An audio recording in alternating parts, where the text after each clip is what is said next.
Téléspectateurs de la chaîne YouTube Jonas Lonkutumpa, la chaîne officielle, suivez désormais votre nouvelle émission Va et dis-leur. Va et dis-leur, c'est l'histoire d'une vie transformée par Jésus-Christ après avoir servi le diable pendant 25 ans. Va et dis-leur, c'est l'histoire du pasteur Jonas Lonkutumpa la Yedidia, aujourd'hui serviteur de Dieu, jadis sataniste. Hormis le témoignage du pasteur Jonas, plusieurs thématiques seront abordées dans différents numéros de cette émission. Pour ne rien rater, abonnez-vous sur votre chaîne Jonas Lonkutumpa, la chaîne officielle. La vie est précieuse, la vie est unique. Le sage est celui qui choisit là où il y a la vie. Aimables téléspectateurs, aimables internautes, merci d'avoir choisi Va et dis-leur. Va et dis-leur, c'est cette belle émission qui vous parle de la part du Seigneur. Cette émission dans laquelle nous recevons le pasteur Jonas Lonkutumpa la Yedidia. Alors ça fait vraiment belle lurette, ça fait vraiment un bout de temps depuis qu'on a commencé à recevoir l'homme de Dieu, le pasteur Jonas Lonkutumpa la, qui au-delà de son témoignage a un message important de la part du Seigneur à véhiculer. Et il est en train de le faire dans cette émission Va et dis-leur, une émission que vous avez l'habitude de suivre sur votre chaîne YouTube Jonas Lonkutumpa la, chaîne officielle. Alors en passant, je vous dis, si vous ne vous êtes pas encore abonné, veuillez vous abonner sur cette chaîne Jonas Lonkutumpa la. En tout cas, pour ne rien rater de cette belle émission Va et dis-leur. Aimables téléspectateurs, nous sommes encore dans la joie de recevoir l'homme de Dieu, le pasteur Yedidia Lonkutumpa la, Jonas, qui est avec nous sur ce plateau. En tout cas, veuillez déjà dire à ceux-là qui sont à vos côtés que cette belle émission vient de commencer, Va et dis-leur. Et le pasteur Jonas est avec nous sur ce plateau. Pasteur, bonjour. Bonjour frère Teddy. Et c'est toujours un plaisir de vous recevoir sur ces plateaux. Merci, c'est vraiment le plaisir est partagé. Donc c'est pour moi une grande joie de répondre à cette invitation afin de parler de la part du Seigneur. Alors, vous êtes tellement nombreux, vous qui nous suivez sur Facebook également, et ceux-là bien sûr qui vont suivre cette belle émission sur WhatsApp ainsi que sur YouTube. Nous disons que l'Éternel Dieu vous bénisse, et n'hésitez pas de partager et n'hésitez pas de vous abonner sur la chaîne YouTube Jonas Lonkutumpa la, chaîne officielle.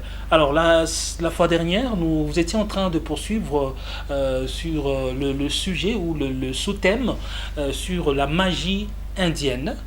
Oui, on parlait sur la magie indienne. Oui.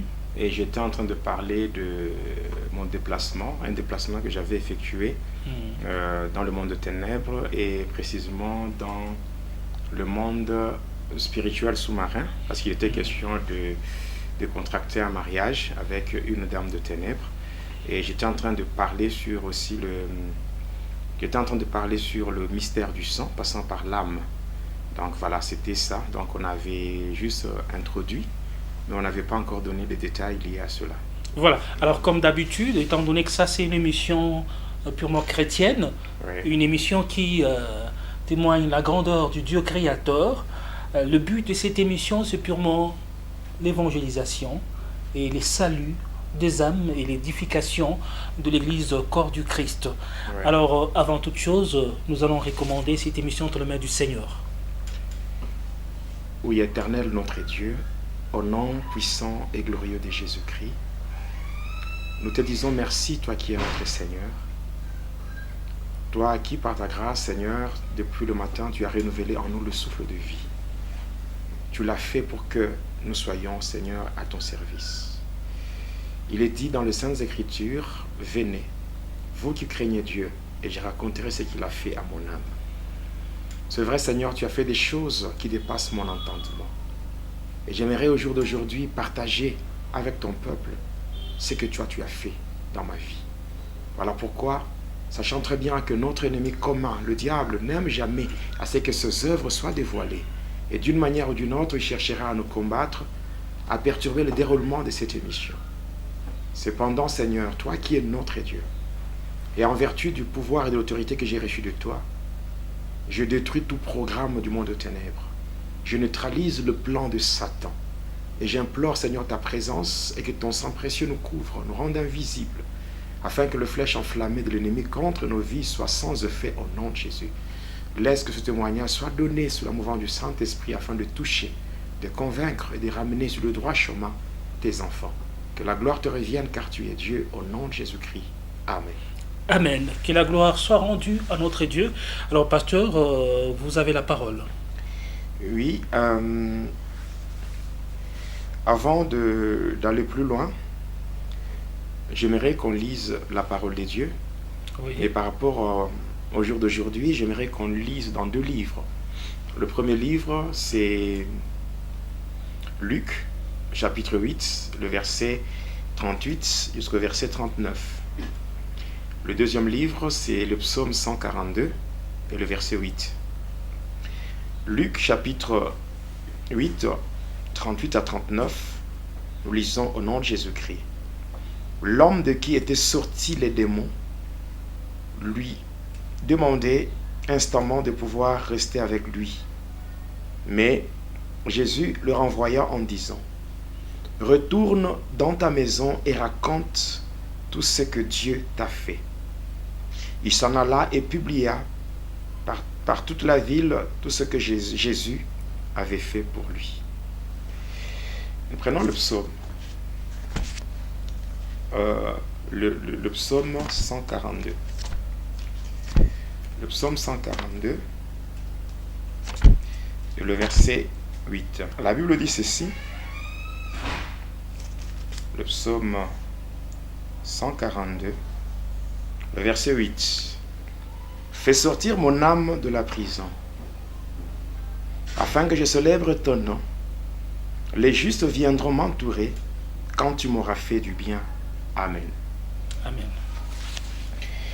Oui, aujourd'hui, nous allons parler sur la magie indienne et nous allons aussi parler sur le sang en rapport avec l'âme. J'avais promis la fois passée de parler sur ça, mais le temps nous avait fait défaut. Voilà pourquoi nous n'avions pas pu terminer le sujet qu'on avait commencé. Mais cependant, avant d'aller plus loin avec le témoignage, j'aimerais vraiment que l'on fasse d'abord une petite analyse pour mettre fin à ce que j'appelle une ruse du diable, une machination diabolique. Je vais dire ceci. En lisant Luc 8, le Seigneur avait opéré une délivrance dans la vie d'une personne qui était démonisée. Une personne en qui les démons avaient trouvé un logement. Et lorsque le Seigneur avait fait cette délivrance, la personne insistait pour que le Seigneur reste avec elle. Mais le Seigneur l'avait renvoyé en lui disant d'aller dans sa maison, dans sa famille, d'aller partout dans la ville et de parler aux hommes ce que Dieu avait fait de cette personne. Donc de parler aux hommes, donc en fait c'était de témoigner. Parce que lorsque le Seigneur entre dans nos vies, nous le recevons comme Seigneur et Sauveur, ce qu'il y a c'est que nous devenons des enfants de Dieu et nous devons prendre parti, nous devons prendre position par rapport à lui. Donc nous devons être reconnaissants et être prêts à parler au monde de ce que le Seigneur a fait dans nos vies. Ce que le Seigneur a fait dans ma vie, ce n'est pas ce qu'il a fait dans la vie de X. X peut parler de ce que le Seigneur a fait, X peut parler de son parcours, mais cependant, chacun a sa vie. Donc, moi je pense, à mon humble avis, c'est que nous devons arrêter certaines choses qui ne glorifient pas Dieu. Il y a quelqu'un qui m'avait fait une promesse directe en disant qu'il allait me faire une guerre médiatique. C'est ridicule. Et avec beaucoup de regrets, j'aimerais le dire aussi par rapport aux attitudes de certains serviteurs congolais. Les réseaux sociaux, les réseaux sociaux, que ce soit WhatsApp, Facebook, Instagram ou je ne sais pas quoi, nous, en tant que chrétiens, nous devons savoir comment utiliser ces choses-là. Nous devons utiliser pour propager l'évangile, pour propager la bonne nouvelle afin que les âmes soient sauvées. Et non pas utiliser les réseaux sociaux pour faire des polémiques. Ça ne glorifie pas Dieu. Pour détruire les autres. Ça ne glorifie pas Dieu. Ça ne glorifie pas Dieu.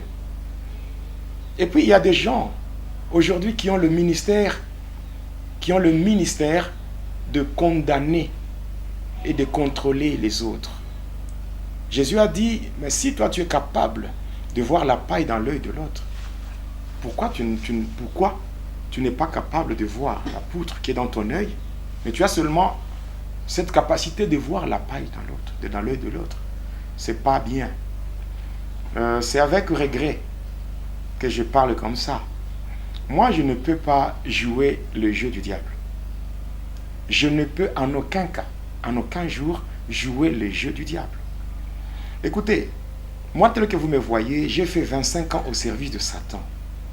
Je ne suis pas facile à manipuler. Et je connais, parce que je suis une personne, si je tiens compte de mon passé, je suis une personne qui a été formée par Satan. Or que nous savons que Satan, étant un serpent, il est plus rusé. Et moi, le diable m'apprenait toutes les ruses possibles. Et je sais voir si une personne est de Dieu ou pas. Par son comportement, par ses agissements, je sais comprendre que si une personne fait des choses,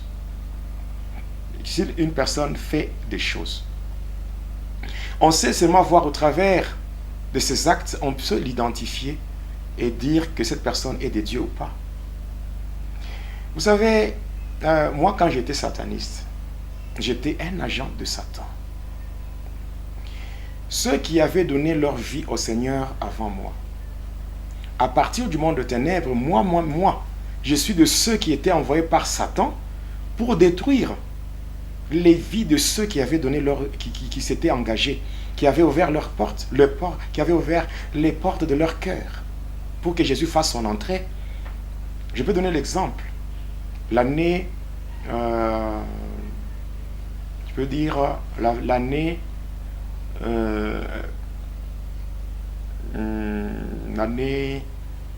1900, comme il y a 99, ouais, pour ne pas dire 99.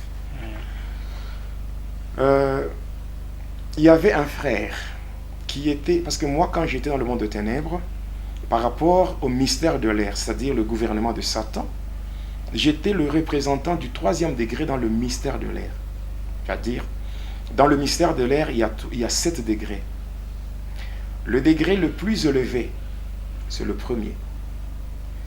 Donc, c'est quand on fait, on doit compter, on le fait dans l'ordre décroissant. C'est-à-dire, on commence par le premier degré, le 2e, le 3e, jusqu'au 7e degré. Moi, j'occupais le 3e degré dans le mystère de l'air par rapport au gouvernement de Satan. Je ne suis pas fier de mon passé, mais je suis fier de ce que je suis devenu aujourd'hui, étant un enfant de Dieu. Je ne suis pas fier de mon passé, mais je suis fier d'être un enfant de Dieu. Mais je n'ai pas honte de mon passé. Je ne suis pas fier et je n'ai pas honte. Parce que je vois mon passé comme la boue. Oui, si c'était à refaire, je n'allais pas faire ce que j'avais vécu. Alors, il y avait un frère qui était juste après moi.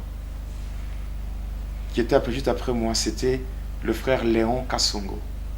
Il était le représentant du 4e degré dans le mystère de l'air, et c'est lui qui travaillait qui était le mari de Janine Némi, c'est-à-dire la dame de ténèbres qui représente Babylone la Grande sur la terre. C'est-à-dire la Babylone la Grande, je parlerai de ça dans la suite du témoignage. Ce frère-là, le frère Léon Kassongo, il y a des gens qui peuvent te témoigner. Alikassi, Il donnait son témoignage dans l'église méthodiste, derrière la commune de Kikula. Moi, j'étais envoyé par Lucifer pour aller détruire ce frère-là. J'étais entré dans cette église, je lui avais lancé de flèches et je m'étais infiltré dans l'église. Je m'étais infiltré dans l'église. Et moi, là où j'étais assis, pendant qu'il témoignait, je voulais faire de mon mieux pour qu'il tombe du haut de la chair et que les gens disent, voilà, ce démon, il n'est pas encore délivré. Et voilà, ce sont ces démons qui l'ont frappé. C'est comme ça que moi, j'avais lancé des flèches. Et en lançant des flèches, le frère était mal à l'aise. Il n'avait pas pu témoigner. Alors, automatiquement, poussé par l'Esprit de Dieu, il va arrêter le témoignage. Il dit, non, je préfère que nous puissions d'abord arrêter, que nous puissions entrer dans une forte louange. Et lui-même est descendu de la chair là, il a entonné, il commençait à danser, et il chantait avec joie, il chantait une forte louange, et toute la salle, elle était dans l'ébullition, et passant par cette louange, là où j'étais projeté, j'étais tombé par terre. Les gens m'avaient vu. Je peux même appeler des témoins qui peuvent attester ce que je dis. Les gens m'avaient vu, j'étais tombé, et de là, quand je me relève, directement c'est la fuite. J'étais parti. Et aujourd'hui, même le frère Léon Kassongo, il avait donné sa vie au Seigneur avant moi. Il était parti chez le pasteur Zébédé. Je ne sais pas si vous connaissez le pasteur Zébédé Simba, de la 30e communauté, à Likassi. Voilà, il était encadré par le pasteur Ndala, Kalubi Ndala, c'est le frère de, comment dirais-je, le frère du pasteur Ndala Moïse. Alors c'est là que ce frère-là avait eu sa délivrance. Même des années plus tard, quand j'ai donné ma vie au Seigneur, je suis même parti voir le frère Léon Kassongo. Et à la Rouachi, et à Lubumbashi, je suis allé lui-même lui parler de ça et même lui demander pardon. Qu'est-ce que je veux dire encore? Si aujourd'hui,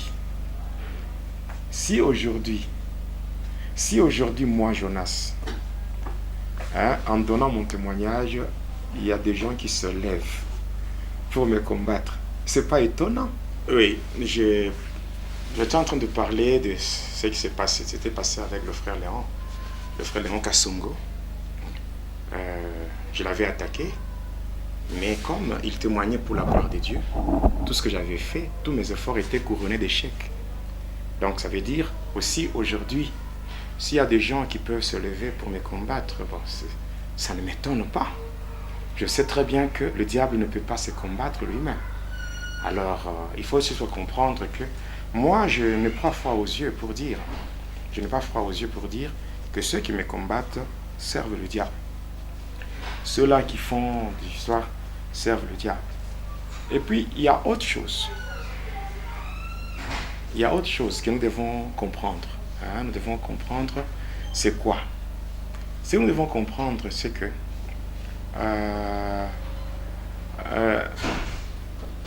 le Seigneur Jésus-Christ, il est tellement multisystème, multidimensionnel par rapport à son onction.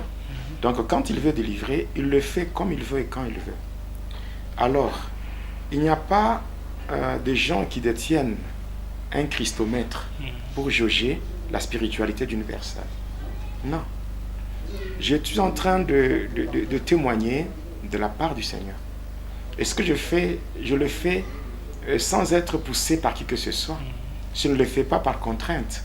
Non, je le fais parce que c'est moi-même qui veux marquer ma gratitude par rapport à ce que le Seigneur a fait dans ma vie. C'est tout. Et puis, il n'y a pas de gens aujourd'hui. Si aujourd'hui, à travers le monde, il y a beaucoup de gens qui sont édifiés, qui sont bénis par le témoignage du pasteur Jonas, ce n'est pas parce qu'une personne peut se lever un matin et commencer à dire du n'importe quoi que cela peut... Donc tous ces gens-là qui me suivent, eux n'ont pas le Saint-Esprit. Ou bien seulement celui qui parle ou qui fait des polémiques. Lui, il devient qui? C'est le Saint-Esprit, j'ignore comment. Donc, je pense qu'il y a des choses qu'on doit arrêter. Et les téléspectateurs et les internautes, ceux qui ont l'habitude de suivre vos témoignages, ont le Saint-Esprit, et le Saint-Esprit les convainc aussi sur ce que vous êtes en train de dire. Voilà. Aujourd'hui, en fait, le jeu du diable, c'est quoi? Ouais. C'est que je réponde à ce genre d'histoire de polémique, que je réponde, que je sois dans cette optique-là.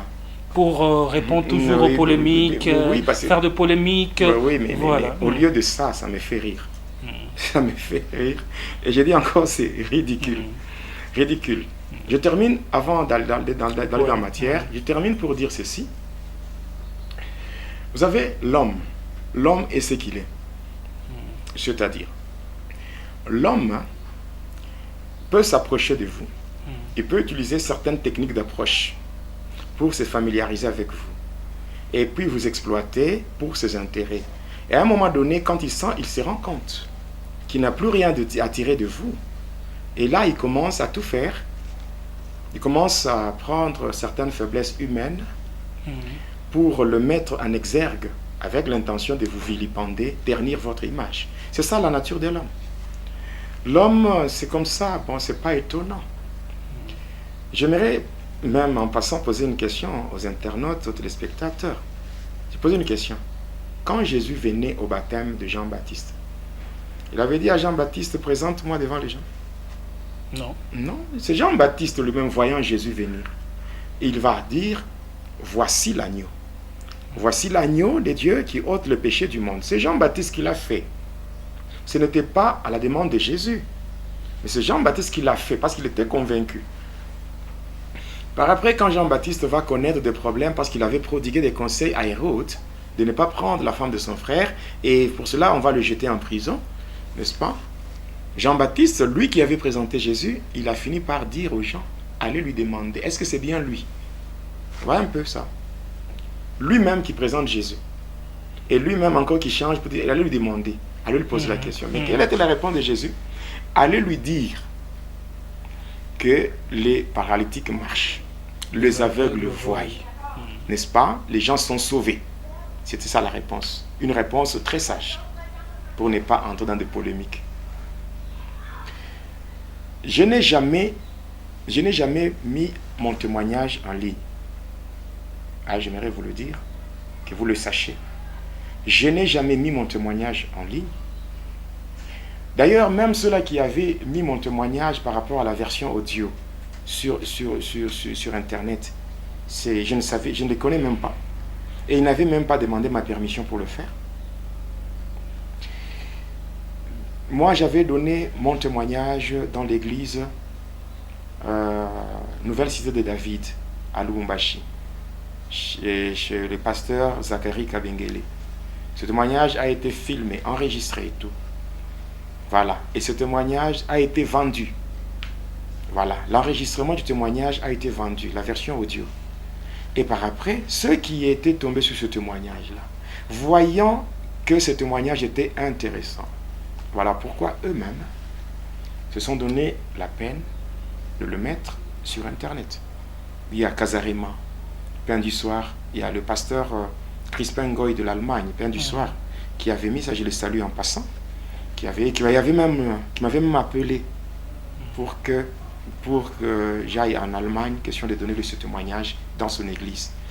Il m'avait envoyé tous les visas, tout pour que je fasse mon témoignage en Allemagne.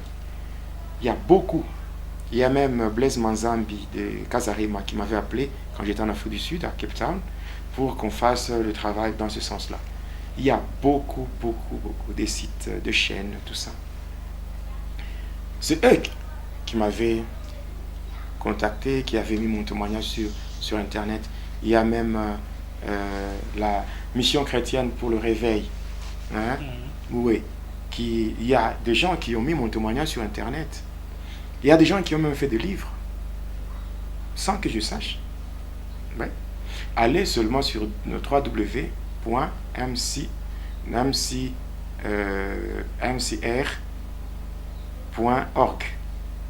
Vous allez trouver les écrits de mon témoignage, où c'est écrit témoignage d'un ex-sataniste. Il y en a d'autres qui ont même pris mon témoignage et qui ont fait lire ça à un robot pour changer ma voix. Oui. Et allez sur Internet, tout ce que je dis, vous allez trouver. Il y a des gens qui m'ont appelé pour dire, Pasteur Jonas, Jésus m'a dit, va vers mon serviteur Jonas et fais un travail avec lui. J'ai dit, ok, comme c'est pour la gloire de Jésus, on le fait. Mais au final, ces mêmes personnes se lèvent pour parler de ceci, de cela. C'est ridicule. Ma réponse est celle-ci. On demande, est-ce que c'est bien lui? Est-ce que c'est bien lui, le pasteur Jonas? Est-ce que c'est lui qui parle de Jésus? Ma réponse est celle-ci. Les gens sont sauvés, les gens se convertissent et la gloire est rendue à Jésus. Voilà, c'est purement une très bonne réponse et très essentielle. Oui. Les gens sont sauvés par l'entremise de tes témoignages. Les gens sont édifiés spirituellement. Oui. Il y a beaucoup de miracles qui s'est fait au travers de ces témoignages. Oui. C'est ça l'essentiel. Et d'ailleurs, je vous signale, Oui. avec Va et Dealer, Oui. il y a des francs-maçons Oui. qui ont donné leur vie à Jésus. Gloire à Dieu. Des francs-maçons qui ont donné leur vie à Jésus. À cause de Va et Dealer, il y a même des religieuses qui quittent des couvents. Qui quittent des couvents. Vous voyez, qui quittent. Bref, moi, je préfère qu'on dise tout ce qu'on veut sur moi. Vous êtes en train de faire l'essentiel. Le disciple Ouais. n'est pas plus grand que son maître. Si lui qui était un arbre vert, on lui a fait tout ce que nous connaissons, et nous qui sommes des arbres secs, qu'est-ce qu'on doit subir? Donc on doit comprendre cela. Quand on vient au Seigneur, on ne vient pas pour ce que les gens présentent. On ne vient pas au Seigneur pour des bénédictions, de ceci, de cela. Non, on vient au Seigneur premièrement parce qu'on a besoin de la vie éternelle. On a besoin d'être sauvé. Le reste, le Seigneur nous donne par-dessus tout. Donc, je comprends. Aujourd'hui, moi, je suis prêt à m'élever ici, devant les auditeurs et les internautes, les téléspectateurs, pour dire qu'on appelle même un seul pasteur qui vient ici et qui dise que non, le pasteur Jonas a témoigné dans mon église et il m'a demandé l'argent. Qu'on amène même un seul pasteur à qui moi j'avais demandé de l'argent. Combien de pasteurs m'ont exploité? Frère, t'es dit, il faut qu'on se dise, qu'on ne se voile pas la face. Combien de pasteurs m'ont exploité? Combien de pasteurs? Combien de pasteurs qui avaient des églises qui étaient déjà en train de disparaître, mais qui ont eu à faire recours au pasteur Jonas, et on a vu, même sur le plan numérique, comment ces églises, ces églises ont été restaurées. On a vu. Alors pourquoi faire toutes ces choses? Alors, moi, je ne suis pas un youtubeur. J'insiste. Je ne suis pas un youtubeur. Donc, je ne suis pas là pour faire le buzz avec mon témoignage, non. C'est pas ça le but. Non, je ne suis pas là pour gagner les abonnés ou avoir des vues. Non, je ne suis pas là pour ça. Je ne suis pas là pour ça. Il y a des gens qui aujourd'hui, qui ont vu leur chaîne alimentée par mon témoignage, des gens qui ont eu beaucoup d'abonnés dans leur chaîne, des gens, oui, qui ont eu beaucoup de vues sur leurs vidéos à cause du témoignage du pasteur Jonas. C'est pas possible. C'est pas possible. Écoutez, il y a certaines choses qui ne sont pas vraiment correctes dans le sens que moi, j'ai mes deux pieds sur la terre. J'ai mes deux pieds sur la terre et j'ai toutes mes facultés avec moi. Qu'est-ce que je gagne? Posez-vous un peu la question. Qui est né chrétien? Qui est né chrétien? On n'est pas chrétien, on le devient. Mais qui est né chrétien? Si moi j'ai quand même le courage de passer. Vous voyez, par exemple, il y a des choses que c'est dur à expliquer. C'est trop dur par rapport à moi. Quand je passe, je commence à dire, j'ai tué. On était là, on a déchiré un bébé. Je gagne quoi? Est-ce que quand je témoigne, je manque à faire? Non, quand même, il faut quand même qu'on soit quand même, quand même raisonnable. Donc, je vais gagner quoi quand je passe? Ou bien, c'est une gloire pour moi de venir, moi, tel que je suis, je ne manque pas à faire, je suis pasteur, j'ai une église avec des paroisses, oui, des extensions, j'ai une église que je dirige avec des extensions.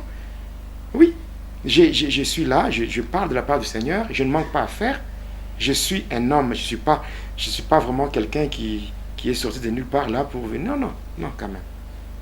Non, sans prétention aucune, tel que je suis, je ne suis pas quelqu'un qui manque à faire.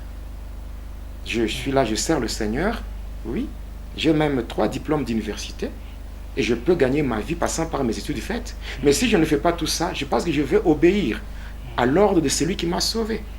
Donc je suis là pour ça, je suis là pour parler de la part du Seigneur. Et ça me suffit. Ça me suffit. Je dis bien, ça me suffit. Alors, arrêtons avec ce genre d'histoire. Arrêtons avec ce genre d'histoire, parce que moi, je ne suis pas à la recherche de quoi que ce soit.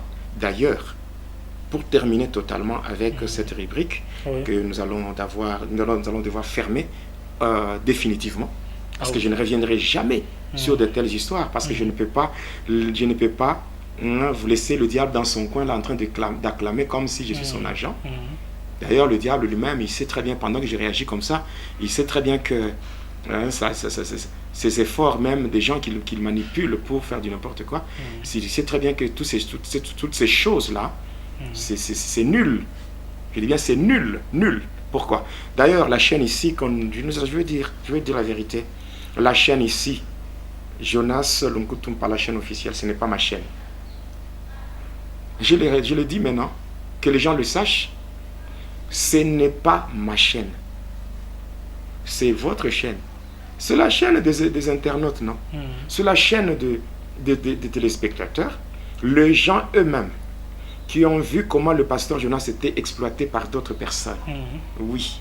Les gens qui ont vu que le pasteur Jonas, dans les différents endroits où il a été invité, il n'a pas eu à donner son témoignage d'une manière intégrale. Alors des gens se sont dit, pasteur, ils m'ont même demandé, pasteur, est-ce que tu ne peux pas toi-même faire ton témoignage? Comme ça, nous faisons tout ce qui est nécessaire pour que tu nous donnes ton témoignage au grand complet, c'est-à-dire du début jusqu'à la fin. J'ai dit, ok, ça n'a pas de problème. Ils se sont arrangés, il y a des administrateurs, il y a des coordonnateurs, il y a de ceux-ci, il y a des partenaires et tout, qui se sont... Donc, quand nous disons pasteur Jonas, donc Jonas Lunkutumpa, la chaîne officielle, c'est toute une équipe. Une très grande équipe. C'est toute une équipe. Vous êtes là. Frère Boni, frère Teddy, votre apport dans cette histoire, dans cette œuvre, c'est tellement merveilleux. Vous êtes en train de contribuer à l'avancement de l'œuvre de Dieu. Il y a beaucoup de gens, ma secrétaire qui est à Paris, Maman Daniel, qui est à Paris. Il y a beaucoup de gens, mes collaborateurs, mes partenaires, qui sont éparpillés à travers le monde, aux États-Unis, en France, au Canada, donc en Afrique, n'en parlons même pas.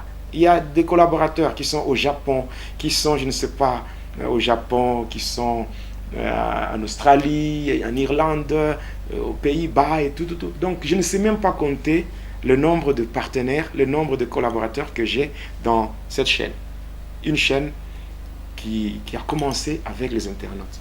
Et quand je commence à parler, mais je n'ai pas une source dans laquelle je suis en train de puiser. Ma source, c'est ma propre vie. Et je prêche Christ tout en me servant de mon témoignage pour attester la véracité de la parole de Dieu. C'est tout. Quand je témoigne comme ça, il y a des gens, pour amuser la galerie, ou je ne sais pas, pour chercher à flatter les gens. Pour chercher à flatter les gens qui viennent sous la toile, et au lieu de se limiter dans ce qu'ils ont expérimenté, dans ce qu'ils ont fait. Vous savez quoi? On ne peut pas sortir de griffes de Satan et venir vers les gens pour encore leur dire des choses qu'ils ont besoin d'entendre. Non. Même si quelqu'un m'invite dans sa chaîne, il peut me poser des questions, je vais lui répondre par rapport à ce que je connais, ce que je fais, mais je ne vais pas répondre pour lui faire plaisir, à ce moment-là, c'est une manipulation.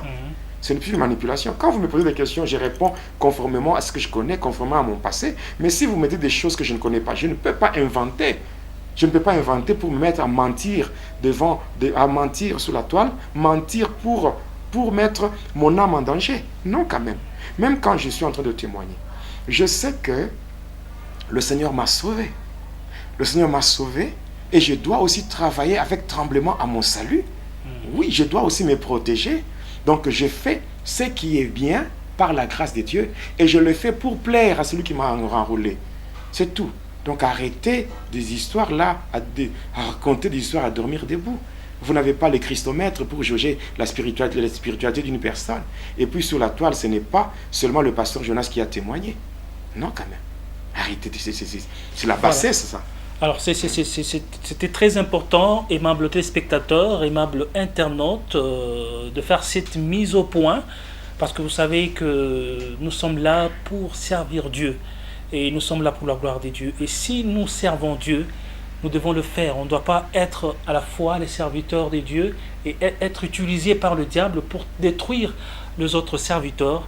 Ce n'est pas vraiment une très bonne chose, parce que le but pour nous tous en tant qu'enfants de Dieu, c'est que l'évangile soit répandu partout et que les âmes soient sauvées. On n'est pas là pour nous combattre nous-mêmes. C'est pas vraiment bien pour les enfants de Dieu. Alors c'était important cette mise au point, pasteur. C'était vraiment très important. Et je pense que là vous avez quand même vous êtes défoulé. Vous vous sentez maintenant bien et on peut maintenant continuer.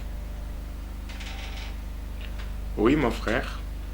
Et je m'en vais dire aussi merci à tous ceux-là qui nous suivent à partir du Facebook. Merci pour vos encouragements. Vous êtes en train d'encourager l'homme de Dieu. En tout cas, pasteur, vous n'êtes pas seul. Il y a beaucoup de gens qui vous soutiennent et qui vous aiment. Devant Corée Dathan Abiram, Ouais. Moïse a dit, si réellement c'est Dieu qui m'a appelé, qu'il se lève entre moi et ces gens-là. Et je pense que moi, Jonas, ayant bénéficié de la grâce de Dieu, je ne mérite pas que le Seigneur fasse du mal, que le Seigneur punisse ou qu'il frappe ceux-là qui me font de la peine. Ma prière élevée de mon cœur, qu'est-ce que le Seigneur leur accorde le pardon. Leur accorde le pardon. Il n'y a personne qui connaît la souffrance par laquelle je suis passé. Je ne suis pas né... en fait, ça me fait très mal. Je n'ai jamais frappé à la porte de Satan pour devenir son agent. Écoutez, moi tel que je suis, j'ai souffert depuis ma naissance.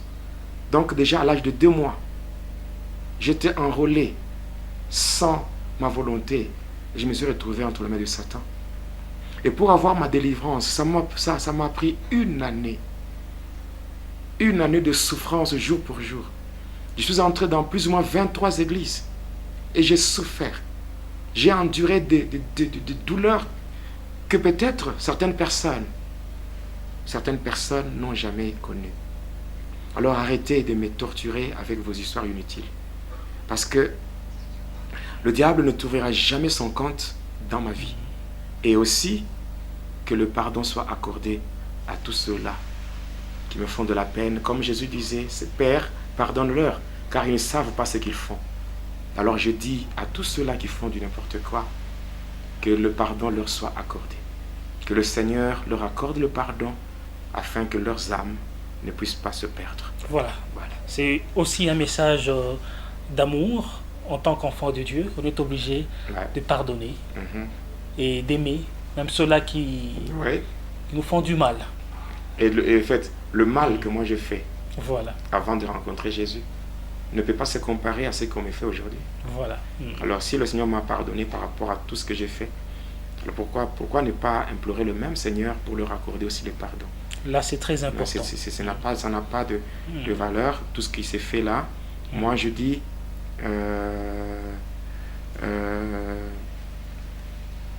moi, ce que je peux dire, c'est que va et dis-leur ne va pas s'arrêter.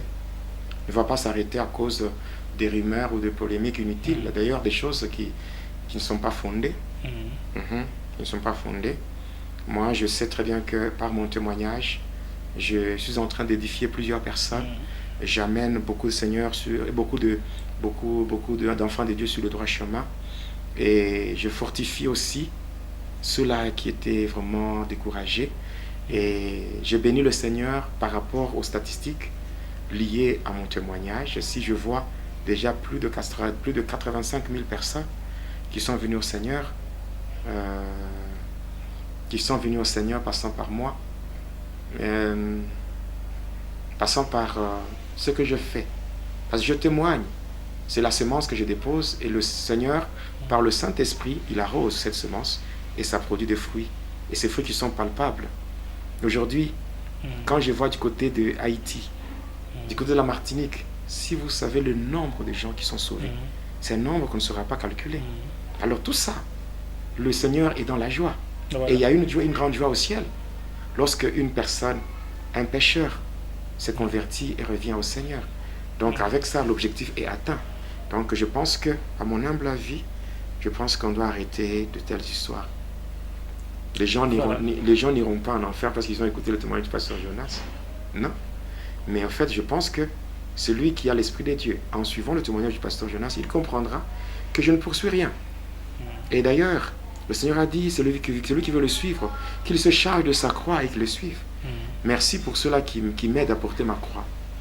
Oui, je suis prêt à porter ma croix et aller avec ça jusqu'au bout. Voilà. Et cette émission, nous sommes toujours derrière. Hein. Vous êtes toujours derrière la mission ou la recommandation. Va et dis-leur. Alors, cette mission, c'est une mission qui n'est pas du tout facile. C'est une mission difficile, mais vous êtes contraints d'aller et les dire. Ça me fait rire de voir aujourd'hui certains serviteurs, certaines personnes qui se disent serviteurs de Dieu, mais qui se laissent manipuler par Satan. Voilà. Parce que combattre un homme comme Jonas, c'est servir le diable. Ouais. Servir le diable, donc c'est très simple, c'est très simple. Donc, vous voyez, au lieu que ça puisse m'énerver, mais ça me fait rire. Ouais. Ça me fait rire parce que le diable dans son petit coin là, il est en train de regretter en ce moment. Parce que en fait, moi, je ne peux pas jouer son jeu. Hein. Voilà, donc là, on peut dire de game is over. Et tel que vous l'avez dit, la récréation vient de prendre fin. C'est une page tournée. On a tourné la page et puis je ne reviendrai pas sur ces choses. Voilà.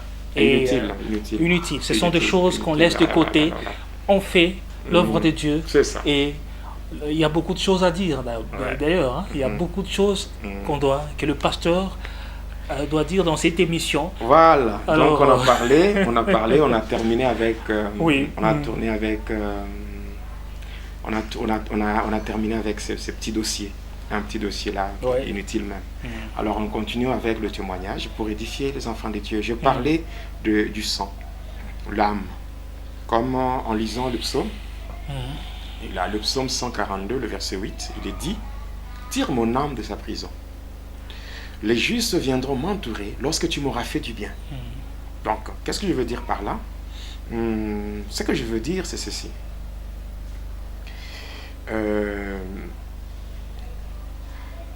Tirer l'âme de la prison. La prison dans laquelle l'âme peut se retrouver, c'est une prison qui est vraiment compliquée. Ça dépasse une prison physique. Vous pouvez avoir une personne qui vit, qui est libre physiquement, mais dont l'âme est déjà emprisonnée. Est-ce que lorsque l'âme est emprisonnée, la personne n'a pas la paix? Parce que l'âme, c'est le domaine de la volonté, le domaine de la décision, c'est dans l'âme où sont logés les sentiments, les émotions, les douleurs. Et le diable aime beaucoup attaquer l'âme. Parce que l'âme, c'est comme un moteur de tout. De tous les éléments qui font ou qui constituent la personne. L'homme étant tripartite, il a un corps, il a l'esprit, il a l'âme. Le corps qui est l'enveloppe charnelle et l'esprit qui est la force qui fait mouvoir le corps. Et l'âme qui est le domaine de la volonté de la décision. Et ainsi, même le Seigneur, quand il est venu sur terre, le Seigneur a abandonné sa gloire, non pas pour sauver les esprits, mais il est venu pour sauver l'âme. Voilà. Et ainsi, le diable s'arrange par tous les moyens pour emprisonner l'âme. Donc c'est là où il y a aussi la faiblesse de l'homme. Hein? Oui, l'âme, parce que si l'âme est emprisonnée, c'est que le cœur de l'homme, le cœur de l'homme n'est plus la demeure, n'est plus la demeure de Dieu. Et il est dit dans Proverbe 4, 23, il dit, garde ton cœur. Garde ton cœur plus que toute autre chose, car c'est de lui que viennent les sources de la vie. Alors, en fait, ici, vous avez parlé de l'âme, le cœur est dans... Oui, quand on parle du cœur, c'est toujours... c'est l'âme. C'est l'âme. C'est toujours l'âme. C'est toujours l'âme. Alors, maintenant, qu'est-ce qui se fait dans le monde de ténèbres? Dans le monde de ténèbres, lorsque on cherche à tuer une personne, lorsqu'on cherche à détruire une personne, qu'est-ce qu'on fait? On s'attaque à son âme. C'est-à-dire, on peut boire le sang d'une personne. Parce que l'âme de toute chair, c'est son sang. Et quand on boit le sang d'une personne, c'est que son âme est mise en prison. Et qu'est-ce qui va se faire par la suite? Ce qui va se faire par la suite, c'est que on va chercher une circonstance pour la mort de cette personne-là. Et de deux, après la circonstance, on va fixer un délai pour que cette mort se concrétise. C'est ce qui se fait dans le monde des ténèbres. Alors je vais y arriver, passant par ce que j'ai vécu. Lorsque j'étais parti pour épouser cette femme dans le monde des ténèbres, j'étais parti. Alors, quand j'étais parti, c'était la voie sous-marine que je devais utiliser. C'est comme ça que quand il y avait cette sirène qui m'avait ouvert la porte pour aller de l'autre côté, j'étais parti et étant au fond de l'eau, il y avait un caïman qui m'avait avalé.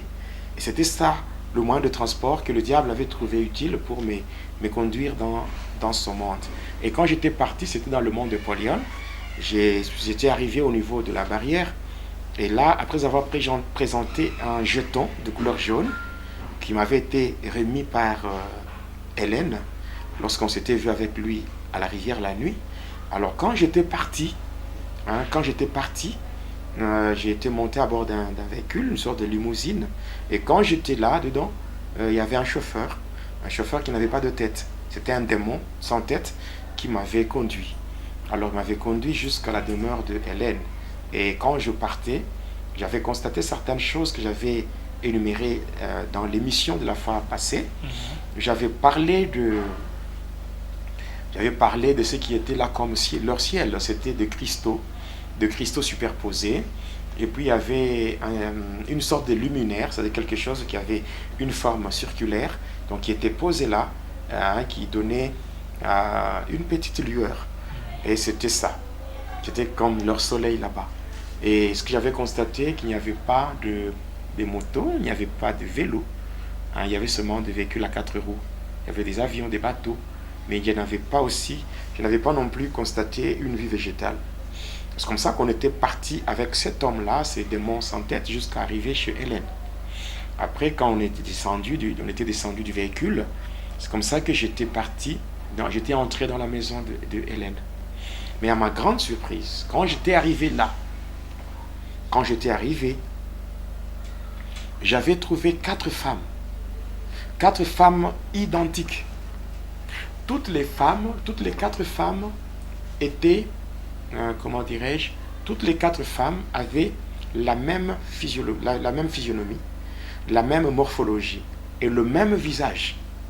Même les habits, tout était identique. Donc elles étaient très mal habillées.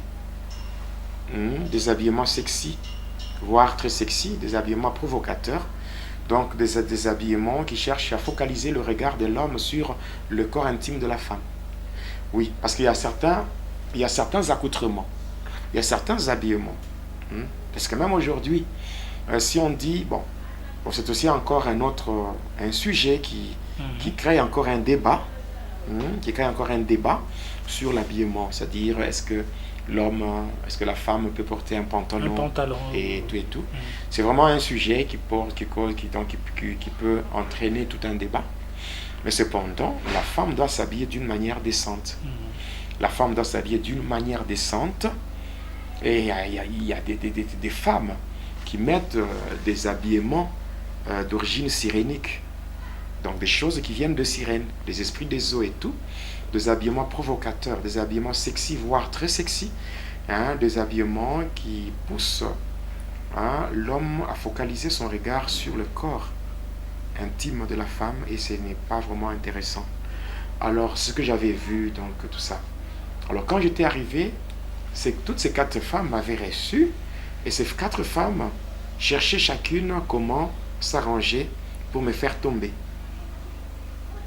Donc, c'était vraiment difficile parce que ces femmes faisaient sur mon corps des attouchements bizarres, tout simplement question de provoquer l'envie de coucher avec elles. Et au final, comme elles avaient tout essayé et que c'était impossible. Impossible pourquoi? Impossible pourquoi? Parce que j'étais un jeune. Parce qu'avant d'y aller, celui qui était mon encadreur m'avait ordonné d'être un jeune pendant 9 jours sans boire, sans manger. Et je l'avais fait. Alors ici, pasteur, c'est une petite parenthèse. Quel est l'impact spirituel du jeûne? Le jeûne, en fait, le jeûne, c'est la crucifixion de la chair au profit de l'esprit. Donc on crucifie la chair au profit de l'esprit. Quand on jeûne, on monte des dimensions spirituelles. Oui. Quand on jeûne, il ne faut pas jeûner sans objectif. Parce que si vous jeûnez sans objectif, ce que vous faites, c'est une sorte de grève. Une grève de faim. On ne peut jeûner que lorsqu'on a un objectif. Et quand on est en jeûne, on monte des niveaux spirituels. Et cela est valable même pour les occultistes, pour les satanistes? Oui. Parce que moi, quand nous étions partis au pays de la déesse Maharashati, avec les autres personnes, nous étions au mois de 6, c'était le jeûne de 5 jours. Et pour résister à ces femmes-là de ténèbres, il était aussi question, parce que ce sont des femmes qui sont dotées d'un pouvoir de séduction très élevé, et par rapport à cela, il était question à ce qu'on soit dans cette dimension pour arriver à leur résister. Et c'est comme ça que, avec ces jeûnes-là de 9 jours, j'avais résisté. J'avais vraiment résisté jusqu'à ce que 2 de ces femmes étaient parties. Donc je pouvais voir, excusez-moi le terme, je voyais tout. Donc les parties sensibles de leur corps, je voyais. Elles étaient dénudées? Oui, elles étaient à moitié nues. Et je voyais tout ça. C'est comme avec le système... En fait, l'objectif du diable, c'est appliquer le système VJA. Le système VJA. Ça veut dire? Le système VJA, c'est un système par lequel, lorsque le diable crée ce qu'on appelle le voyeurisme, donc il pousse les femmes, certaines sœurs, à s'habiller très mal pour focaliser le regard des hommes sur ça. Et en voyant leur corps et tout, ça active le système VJA, c'est-à-dire voir, juger, agir. Voilà, parce que à partir des yeux, quand on voit avec les yeux, il y a des nerfs. Il y a des nerfs optiques qui communiquent directement avec le cerveau. Et à partir du cerveau, ça communique avec le rein et ça pousse l'homme, quand il voit, le cerveau, ça passe au cerveau, le cerveau communique avec le rein et l'homme est excité. Et ça pousse l'homme à tomber dans le désordre sexuel. Et c'est ce que le diable fait. Voilà. Alors, 2 de ces femmes-là, parce qu'elles étaient au nombre de 4, 2 de ces femmes étaient parties. Et quelque temps après, elles étaient rentrées avec des liqueurs fortes. Elles étaient venues avec ça, et c'était une sorte de vin, le vin rouge. Et on commençait à boire. Et quand on buvait, et au final, j'étais ivre. Vous savez, les démons de l'ivrognerie et de l'impudicité marchent de pair. Voilà pourquoi, donc, quand des bars, des terrasses, des buvettes, ce sont des endroits qui sont vraiment visités par les prostituées.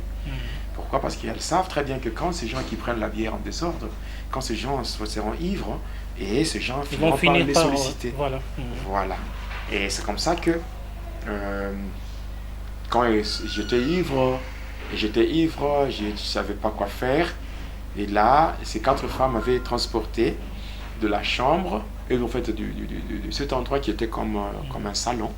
Et c'est de là qu'on m'avait transporté pour aller me jeter sur un lit dans une chambre. Et c'est comme ça qu'elle s'était placé toutes les cartes devant moi, et elle s'était déshabillée totalement. Cette fois-là, elle s'était déshabillée totalement, et je voyais avec mes yeux. Et en fait, quelque part, en fait, pour être honnête, c'est que j'avais cette sensation-là, en fait, charnellement parlant, je sentais le désir de tomber avec elle. Mais cependant, je me rappelais aussi de ce que m'avait été dit, que si je tombais, et je n'allais plus rentrer. C'est comme ça que je luttais, j'avais beaucoup souffert ce jour-là. Et lorsque c'était totalement... Et vous étiez en train de communiquer avec ces femmes, parler comme ça? Oui. Et quand elles étaient déshabillées totalement, après cela, elles étaient montées sur le lit où j'étais, et commençaient à faire des attouchements bizarres sur mon corps. Et tout ça, avec l'objectif de me pousser, donc de me pousser à l'excitation. Oui, jusqu'à ce que j'arrive à coucher avec elle. Et tellement que j'avais résisté, et dans ma bouche, il y avait juste le nom de Hélène qui sortait. Et je disais, j'ai besoin de voir Hélène. Parce que Hélène, c'était la femme. Et par après, quand j'insistais tellement, quand elles avaient vu que tout ce qu'elles faisaient là était couronné d'échecs, c'est comme ça qu'elles commençaient à quitter, à sortir une après l'autre. Et à la fin, j'étais resté avec une.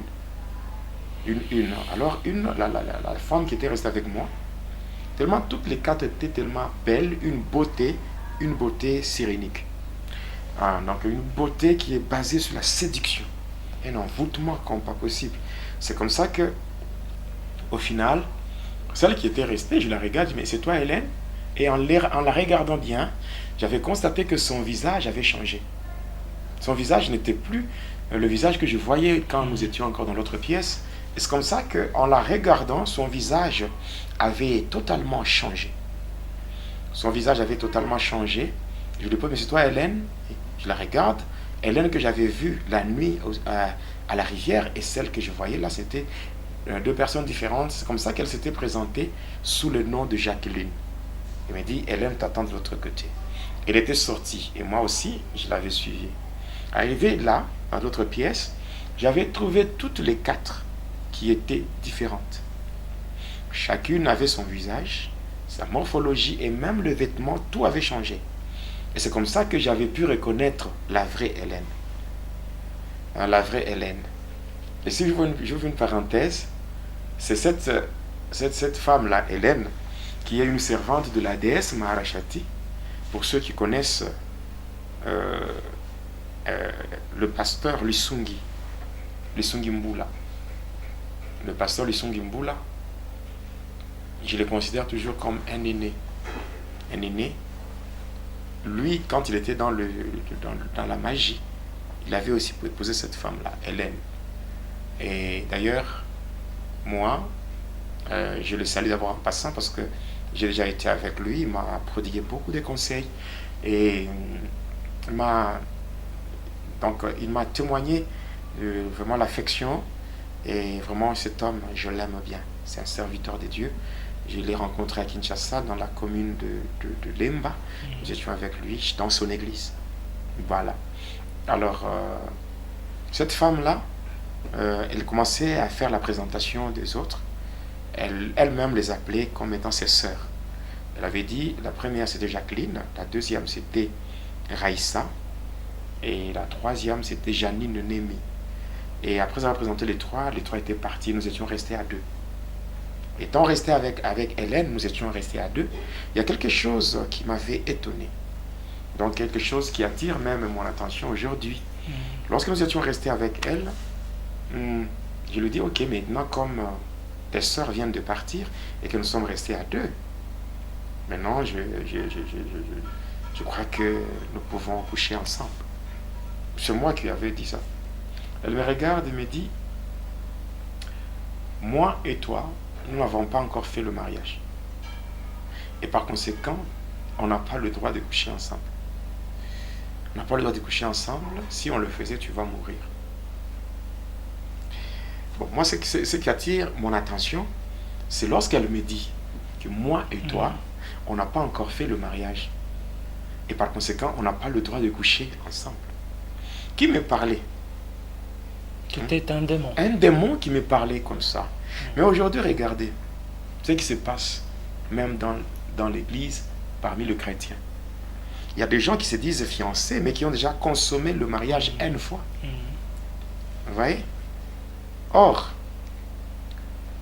quand on parle de la bénédiction nuptiale, le tout n'est pas de dire que non, je cherche seulement le moyen, ou je n'ai pas le moyen pour organiser un mariage et tout, et tout, et tout. Non. La bénédiction nuptiale n'est pas liée au moyen. La bénédiction nuptiale, lorsqu'un homme de Dieu qui doit unir, qui doit bénir, c'est Dieu qui unit, et l'homme de Dieu déclare des bénédictions. Ça permet de détruire la malédiction. Parce que toute personne passant par sa famille a toujours été accompagnée par une malédiction familiale. Maintenant, lorsque il y a la bénédiction, en priant, l'homme de Dieu qui déclare des bénédictions, la bénédiction venant de Dieu annule la malédiction venant de différentes familles. Maintenant, si vous ne le faites pas, et que vous préférez d'abord vous connaître sexuellement, or, les démons géants entrent dans la vie d'une personne passant par la voie sexuelle. Il en est de même. Vous voyez, par exemple, cette pratique qu'on appelle l'inceste, où des personnes d'une même parenté arrivent à se connaître sexuellement. Ça permet aux démons les plus géants, les démons géants, c'est-à-dire les démons têtus, les démons qui ne partent pas facilement, de faire leur entrée dans la vie d'une personne. Je parlerai sur les démons de la sexualité. Les démons de la sexualité, les démons qui sont à la base de beaucoup de choses négatives, telles que des problèmes liés à la stérilité. La stérilité, problèmes liés à l'impuissance sexuelle. Donc ça peut être une puissance, donc ça peut être une puissance masculine, tout comme des démons là qui provoquent la frigidité, où certaines femmes deviennent frigides. Des démons qui sont à la base de beaucoup de problèmes gynécologiques, tels que des problèmes, la présence des myomes, des fibromes, de kystes ovariens, même des grossesses extra-utérines. Alors, toutes ces choses-là, même les infections urinaires, il y a des démons, les esprits des eaux et les démons de la sexualité. Les démons de la sexualité tels que les femmes, les maris des nuits, les femmes et les maris de la sorcellerie, les femmes et les maris des ténèbres. Et comme va et dit l'heure, donc n'est pas lié seulement au témoignage, il y aura beaucoup d'enseignements, beaucoup de révélations que nous aurons à donner dans les différents numéros. Alors, il est toujours là avec cette femme. Vous savez, quand elle m'avait parlé comme cela, quand tu vas vers un partenaire sexuel qui d'abord a des problèmes de sa famille, la malédiction de sa famille, et l'homme lui-même ou la femme a aussi des problèmes de sa famille, quand vous couchez, les deux deviennent une seule chair. Et il y a transmission. Donc à la dose de malédiction de ta famille vient s'ajouter une autre dose. Et c'est comme ça que quand on regarde beaucoup de partenaires qu'on a connus, ça crée trop de problèmes. Et il est clair, il est dit, on ne se moque pas de Dieu dans Galates 6. On ne se moque pas de Dieu. C'est qu'un homme aura semé, il va le moissonner. Et il est dit encore dans Ecclésiaste 7, verset 14. La Bible dit, au jour du bonheur, sois heureux. Mais au jour du malheur, réfléchis. Oui, cherche à connaître. Parce que le tout n'est pas d'accuser la famille, les sorciers et tout. Mais il faut aussi faire une rétrospection de sa vie et voir vraiment le parcours qu'on a eu. Et ça peut aussi nous aider par rapport à la cure d'âme et aussi par rapport à une délivrance qu'on est en train de chercher. Alors, c'est vraiment très important pour nous qui sommes enfants de Dieu de savoir que l'acte sexuel, c'est un don sacré qui nous a été accordé par notre Père Céleste et qui ne peut se concrétiser que dans le mariage. Voilà. C'est-à-dire pas avant le mariage et pas en dehors du mariage. Mais dans le mariage. Dans le mariage. Alors, étant donné que les minutes s'égrènent, on est presque à la fin de ce numéro.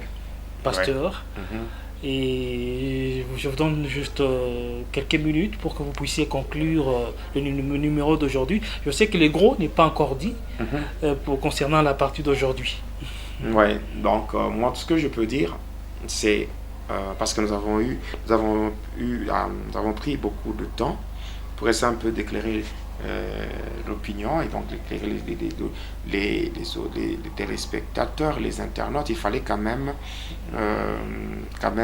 faire une analyse pour conclure et clôturer avec ce sujet-là qui voulait glorifier le diable au travers des polémiques dont nous ne sommes pas dedans. Et voilà, maintenant, nous avons donné une partie du témoignage et par rapport à cela, tout ce que nous pouvons dire, c'est une invitation lancée à tous ceux-là qui suivent le témoignage. De comprendre que nous ne témoignons pas pour glorifier le diable, pour épater les gens, mais nous le faisons pour éclairer. Et aussi pousser aux enfants de Dieu à comprendre que le diable existe. Quelle que soit son existence, c'est lui qui a Jésus avec lui, n'a rien à craindre. Il est dit dans Romains 8, le verset 31, « Mais si Dieu est pour nous, qui sera contre nous ?» Donc l'invitation est lancée pour que ceux qui n'ont pas encore reçu Jésus-Christ puissent le faire. Et ceux-là qui constatent que dans leur vie, il y a quand même un désordre. Et ils mènent une vie qui n'est pas conforme à la volonté du Seigneur, de bien vouloir changer et de revenir sur le droit chemin. Car le vrai chemin qui nous conduit vers le bonheur, c'est Jésus-Christ. Toutes les faveurs divines que nous cherchons ne peuvent passer par un seul chemin qui est Jésus. Voilà pourquoi lui-même, dans Jean 14, le verset 6, il a dit, je suis le chemin, la vérité et la vie. Nul ne peut venir au Père que par moi. Donc nous n'avons pas d'autre chemin. Nous n'avons pas d'autre nom. Le chemin par lequel on peut avoir accès au bonheur, c'est Jésus-Christ. C'est Jésus-Christ. Et le seul nom par lequel on peut avoir le salut, le nom qui nous a été donné sous le soleil, c'est le nom de Jésus. Voilà pourquoi Jésus maintenant, il est là, à la porte du cœur, en train de frapper. Si quelqu'un entend ma voix, entend sa voix et qu'il ouvre, Jésus entrera et il changera la vie de la personne et il prendra soin de la personne. Que le Seigneur vous bénisse. Que l'éternel Dieu vous bénisse, aimables téléspectateurs, aimables internautes. Vous étiez nombreux à nous suivre. En tout cas, ce sont des choses qui vous édifient et qui vous aident dans votre marche chrétienne. Et nous disons merci au pasteur Jedidia pour sa disponibilité et merci aussi pour vos encouragements. Vous êtes nombreux à l'encourager. En tout cas, que Dieu vous bénisse. Nous vous disons au revoir au prochain numéro. Téléspectateurs de la chaîne YouTube Jonas Lonkutompa, la chaîne officielle, suivez désormais votre nouvelle émission Va et dis-leur. Va et dis-leur, c'est l'histoire d'une vie transformée par Jésus-Christ après avoir servi le diable pendant 25 ans. Va et dis-leur, c'est l'histoire du pasteur Jonas Lonkutompa la Yedidia, aujourd'hui serviteur de Dieu, jadis sataniste.